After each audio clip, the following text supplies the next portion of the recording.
Hi everyone, this is Anam. Welcome to PhD jobs and admissions. आज का हमारा 8th lecture होगा on research methodology for your upcoming Lucknow university for your PhD entrance examination. तो Lucknow university के PhD entrance examination के लिए हमने lecture से स्टार्ट कर रखी, जिसमें हम टाइप्स ऑफ रिसर्च स्टडी कर रहे हैं। तो आज के इस लेक्चर में हम लास्ट टाइप ऑफ रिसर्च जो कि आपकी कोरिलेशनल रिसर्च है, इसको हम स्टडी करेंगे। तो आज का बस ये हमारा लास्ट सेशन होगा टाइप्स ऑफ रिसर्च पर, और नेक्स्ट सेशन से हम न्यू टॉपिक स्टार्ट करेंगे रिसर्च मेथोडोलॉजी से रिलेटेड। ठीक है, तो आज के सेशन में जैसे कि ये इंपॉर्टेंट टाइप ऑफ रिसर्च है, आपको 2 to 3 क्वेश्चन जनरली एग्जामिनेशन में इस पर से देखने मिलता है आपको। और जैसे कि मैंने आपको कहा, जैसे आप स्क्रीन पर देख भी सकते हो, पेपर 1 जो कि आपका रिसर्च मेथोडोलॉजी होता है, इस पर हम आपको कंप्लीट स्टडी मटेरियल प्रोवाइड करते हैं with passing guarantee, with previous year questions. हम आपको सारी चीजें प्रोवाइड करते हैं जिससे कि आपके पास होने की रिस्पॉन्सिबिलिटी हम लेते हैं। तो उसके लिए आपको स्क्रीन पर दिए गए नंबर पर व्हाट्सएप के थ्रू हमें कांटेक्ट करना है। सो that's it and let's begin with today's lecture. तो देखिए, मैं आपको जल्दी से बता दूं, आपका पेपर 1 जो कि आपका रिसर्च मेथोडोलॉजी होता है, उस पर हम आपको कंप्लीट स्टडी मटेरियल प्रोवाइड करते हैं, जिसके अंदर आपको लेक्चर्स देखने मिलते हैं, हमारे वीडियो लेक्चर्स, जिसमें हम आपका पूरा सिलेबस कंप्लीट करवाते हैं। देन नोट्स है, देन उसके बाद पीडीएफ है जिसमें हम आपको प्रीवियस ईयर क्वेश्चंस, देन आपको हम कुछ इंपॉर्टेंट क्वेश्चंस सारे यूनिवर्सिटीज़ के, सेंट्रल गवर्नमेंट यूनिवर्सिटीज़ के कुछ प्रीवियस ईयर क्वेश्चंस, क्योंकि वहाँ से ही आपको जनरली एग्जामिनेशन में क्वेश्चंस पूछे जाते हैं, और जिसमें हमने 1500 से भी ज़्यादा इंपॉर्टेंट क्वेश्चंस को कवर कर रखा है। तो देखिए, ये जो सारा कंटेंट है, ये 100% पासिंग गारंटी के साथ हम आपको प्रोवाइड करते हैं कि हमारे ही कंटेंट से एग्जामिनेशन में आपको क्वेश्चन देखने मिलेंगे। तो जिसके लिए स्क्रीन पर दिए गए इस नंबर पर व्हाट्सएप के थ्रू आप हमें कॉन्टैक्ट कर सकते हो, या फिर आप हमारे ऐप के थ्रू भी स्टडी मटेरियल को एक्सेस कर सकते हैं। जैसे कि यहाँ पर आप हमारे ऐप का लोगो देख सकते हो, लिंक आपको नीचे डिस्क्रिप्शन में मिल जाएगा। और साथ ही साथ पेपर 2 जो कि आपका सब्जेक्ट स्पेसिफिक होता है, जिसमें आप पीएचडी करते हो, तो पेपर 2 के लिए भी हम आपको कंप्लीट नोट्स प्रोवाइड करते हैं। मोस्ट एक्सपेक्टेड एमसीक्यूज हम आपको प्रोवाइड करते हैं पेपर 2 के लिए। यहाँ पर हमने काफ़ी सारे सब्जेक्ट्स का मेंशन कर रखा है, जिसके लिए हम आपको पेपर 2 के लिए भी स्टडी मटेरियल प्रोवाइड करते हैं। तो अगर आप इंटरेस्टेड हो तो अगेन आप हमें इस नंबर पर कॉन्टैक्ट कर सकते हो, या फिर हमारे ऐप के थ्रू भी स्टडी मटेरियल को एक्सेस कर सकते हो। So that's it and let's begin with the MCQs. First question, the goal of correlational research is to. So students, इस क्वेश्चन में हमें फाइंड आउट करना है कोरिलेशनल रिसर्च का एम क्या होता है। So let's look at option A, to solve a specific problem. So here option A is incorrect because in applied research में हम कोई प्रैक्टिकल प्रॉब्लम को सॉल्व करते हैं, और you can say specific problem को सॉल्व करते हैं, ना कि in correlational research. That's why here option A is incorrect. Then option B describe the current status of phenomena. So again here option B is incorrect because in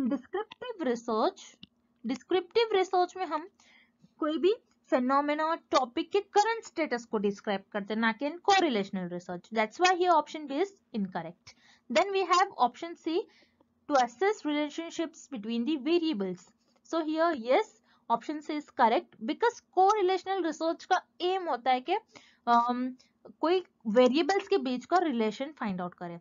So here remember students, यहाँ पर आप name में meaning देख रहे हो। Correlational means कोई variables के बीच का रिलेशन। ओके, सो यस, जैसे फॉर एग्जांपल रिसर्चर को कोई वेरिएबल्स के बीच का रिलेशन फाइंड आउट करना है। सो यहाँ पर रिसर्चर क्या करेंगे, कोई भी पास्ट डेटा जो होता है, और you can say existing data जो होगा, उस डेटा को रिसर्चर ऑब्जर्व करेंगे with the help of statistical tool. Okay, so यहाँ पर रिसर्चर के पास ऑलरेडी डेटा होगा, और उस डेटा को रिसर्चर स्टैटिस्टिकल टूल मीन्स जो मैथमेटिक्स टूल से रिलेटेड होगा, जैसे ग्राफ्स और यू कैन से चार्ट्स के थ्रू। सो यहाँ पर रिसर्चर के पास मान लो एक डेटा है जो एक्सरसाइज, यहाँ पर एक वन वेरिएबल है जो एक्सरसाइज है, and the second variable is calories burn. Okay, ये सेकेंड वेरिएबल होगा। सो रिसर्चर के पास ये दो वेरिएबल्स है। सो रिसर्चर ने ये दो वेरिएबल्स, और यहाँ पर जो डेटा था दो वेरिएबल्स का, यहाँ पर रिसर्चर ने उस डेटा को ऑब्जर्व किया, एनालाइज किया, और रिसर्चर ने ये देखा with the help of statistical tool. Researcher ने ये पाया कि यहाँ पर जो लोग एक्सरसाइज ज्यादा कर रहे थे उनमें, और this indicate calories burn. Okay, so जो लोग एक्सरसाइज ज्यादा कर रहे थे उनकी कैलोरीज भी ज्यादा बर्न हो रही है। दैट्स व्हाई हियर रिसर्चर ने ये देखा कि एक्सरसाइज और कैलोरीज बर्न, ये दोनों वेरिएबल्स के बीच में कुछ रिलेशन है. Okay, that's why here correlational research का एम ये होता है कि कोई वेरिएबल्स के बीच का रिलेशन फाइंड आउट करे. Okay, so here option C is the right answer to assess relationships between the variable. All right, next question. Correlational research is, so students इस क्वेश्चन में हमें फाइंड आउट करना है कि correlational research क्या होती है. So here first option non experimental. Yes, it is correct because correlational research में रिसर्चर ऑलरेडी जो डेटा होता है उसी डेटा को एनालाइज करते हैं और उस वेरिएबल्स के बीच का रिलेशन फाइंड आउट करते हैं. सो यहाँ पर रिसर्चर को कोई एक्सपेरिमेंट परफॉर्म नहीं होता है, एज इट इज जो डेटा है उसी को एनालाइज कर कोई रिलेशनशिप्स फाइंड आउट करना होता है वेरिएबल्स के बीच में. Okay, that's why here option is correct. Then we have option B, backward looking. Again option B is correct because correlational research को हम backward looking research भी कहते हैं. So here backward means, जैसे आपको backward word से meaning पता चल रहा होगा, जो past event occur होते हैं और you can say जो already existing जो डेटा होता है रिसर्च वही correlational research में उसी डेटा को यूज करते हैं to find the relationships between the variables. That's why here option B is again correct. Then option C, experimental. No, it is incorrect because correlational research में हम कोई experiment perform नहीं करते क्योंकि already जो data होता है उसी का use करना होता है. आप यहाँ पर कोई experiment perform नहीं कर सकते. That's why here option C is incorrect. Then here correct option is option D, both A and B. Next question. In correlational research researcher, so students इस क्वेश्चन में हमें फाइंड आउट करना है कि correlational research में researcher variables को कैसे manage करते हैं.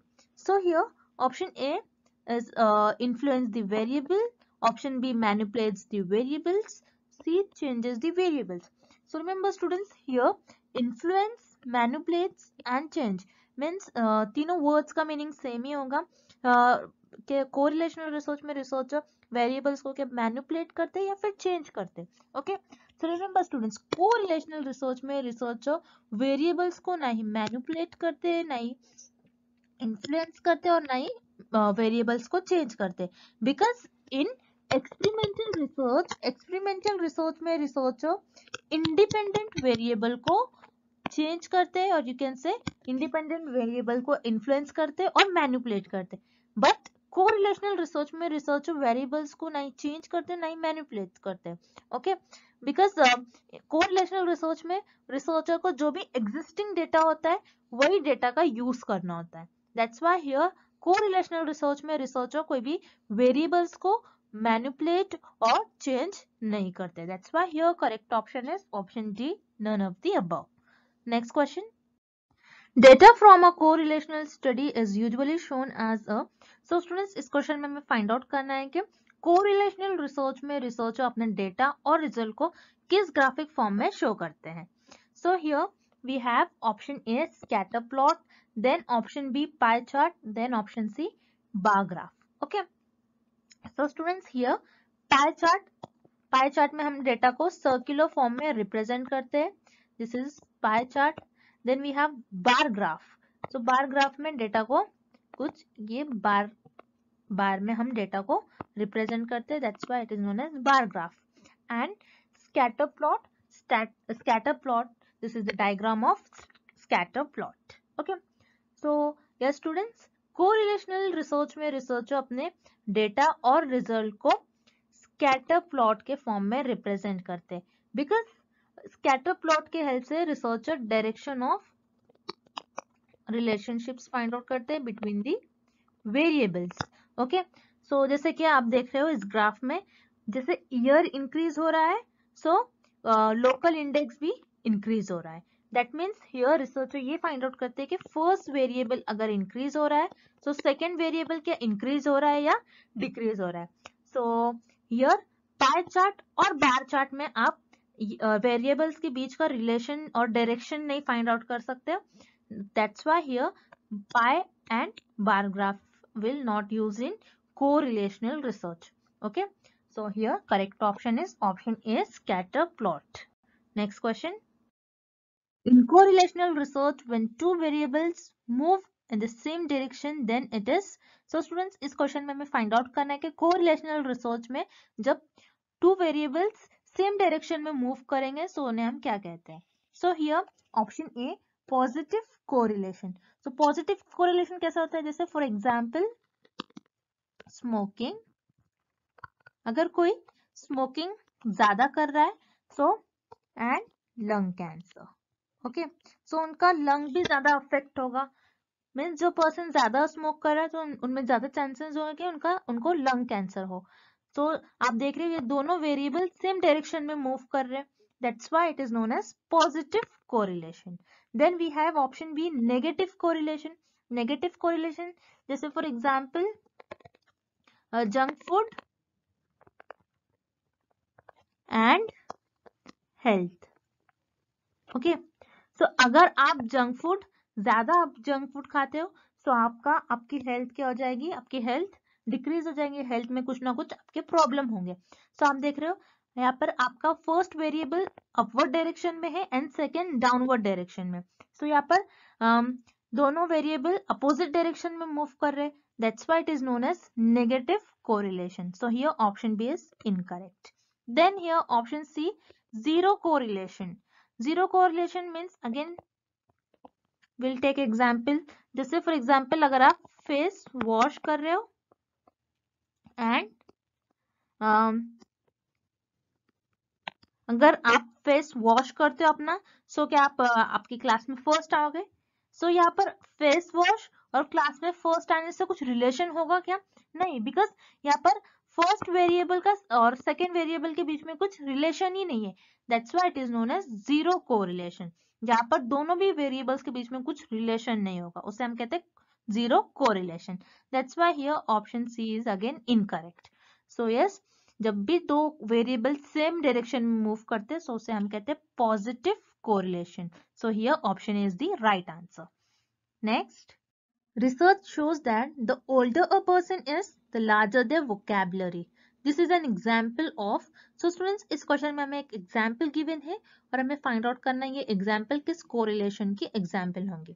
Okay, so what is an example. Older a person means जो पर्सन की एज ज्यादा होगी. Then there larger there vocabulary means vocabulary means here you can say knowledge of words. okay, तो जिस पर्सन की एज ज्यादा होगी उनकी वोकैबुलरी भी ज्यादा होगी. ओके, सो जैसे आप देख रहे हो दोनों वेरिएबल जो है सेम डायरेक्शन में मूव कर रहे हैं. ओके, जब भी वेरिएबल सेम डायरेक्शन में मूव करते हैं उन्हें हम कहते हैं positive correlation. So this is an example of positive correlation. So here option A is the right answer. Moving on to the next question. Perfect correlation is when correlation coefficient is.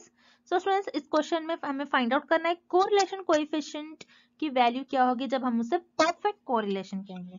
तो यहाँ पर perfect correlation coefficient word is new for you. So correlation coefficient ऐसा coefficient होता है जो major करता है strength of relationships को.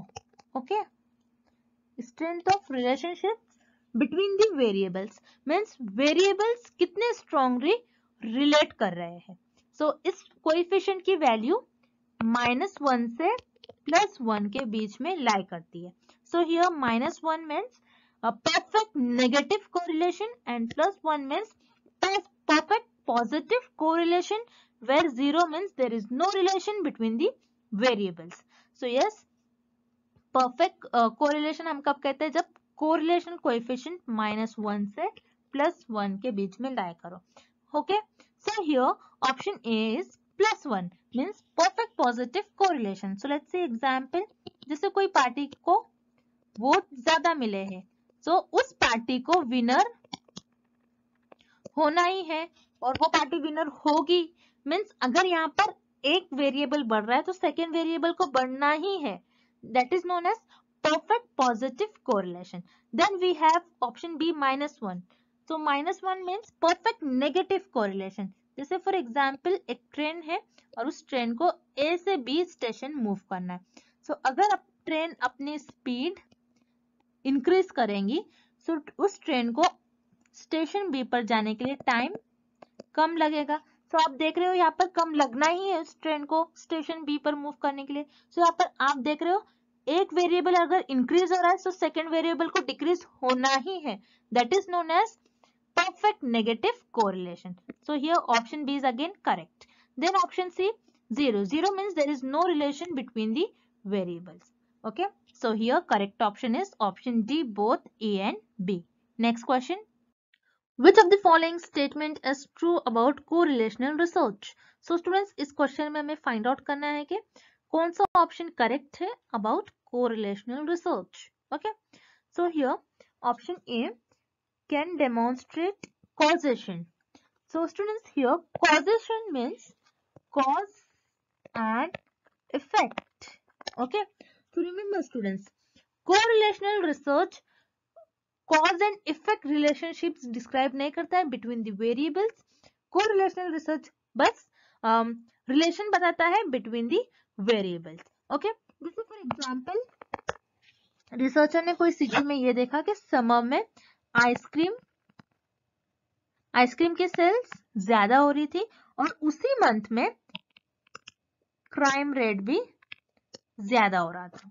ओके, तो यहाँ पर आप ये नहीं कह सकते हो कि आइसक्रीम के ज्यादा सेल्स होने की वजह से क्राइम रेट इंक्रीज हो रहा है, बट यहाँ पर आप देख सकते हो आइसक्रीम एंड क्राइम रेट, यहाँ पर आइसक्रीम और क्राइम रेट के बीच में पॉजिटिव कोरिलेशन है, मीन्स एक वेरिएबल बढ़ रहा है तो सेकेंड भी इंक्रीज हो रहा है।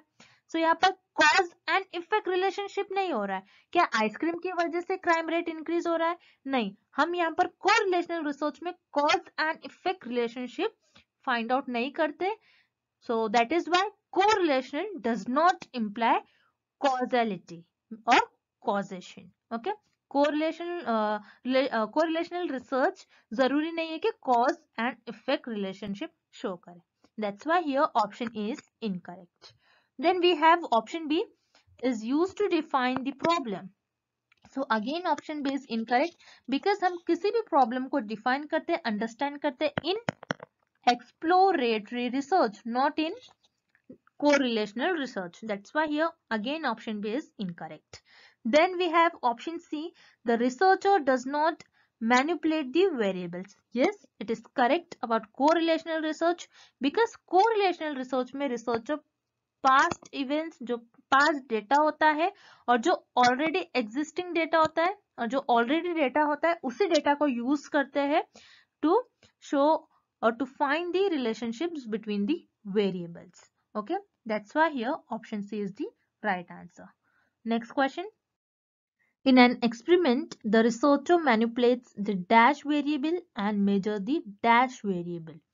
So students, इस question में हमें find out करना है कि experiment और you can say in experimental research हम कौन से variable को manipulate करते हैं और कौन से variable को measure करते हैं. So here in experiment or in experimental research, researcher independent variable को manipulate करते हैं और dependent variable को measure करते हैं और dependent variable और independent variable का क्या effect हो रहा है dependent variable पर ये find out करते हैं. So remember students, in experiment or in experimental research,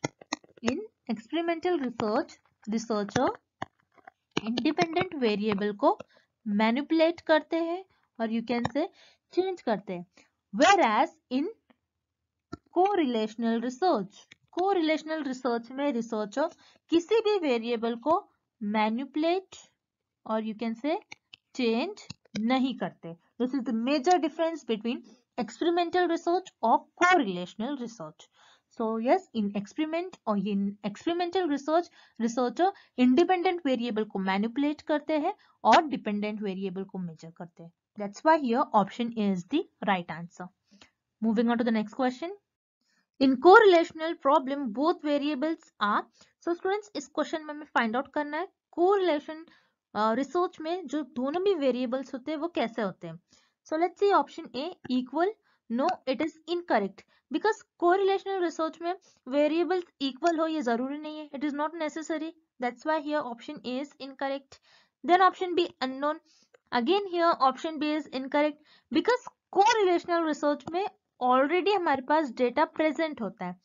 That's why here option B is incorrect. Then here option C fixed. Again option C is incorrect because आप correlational research में आप variables को fix नहीं कर सकते हो. अगर आप फिक्स करोगे so वो कांस्टेंट हो जाएगा. That's why here option C is incorrect. Then we have option D random. Yes, it is correct. Correlational research में वेरिएबल्स रैंडम होते हैं और students remember this is very important point. This is the property of correlational research जहां पर variables random होते हैं. That's why here option D is the right answer. So students, I hope the concept of correlational research is clear to everyone, and thank you for watching this video. See you tomorrow with another video.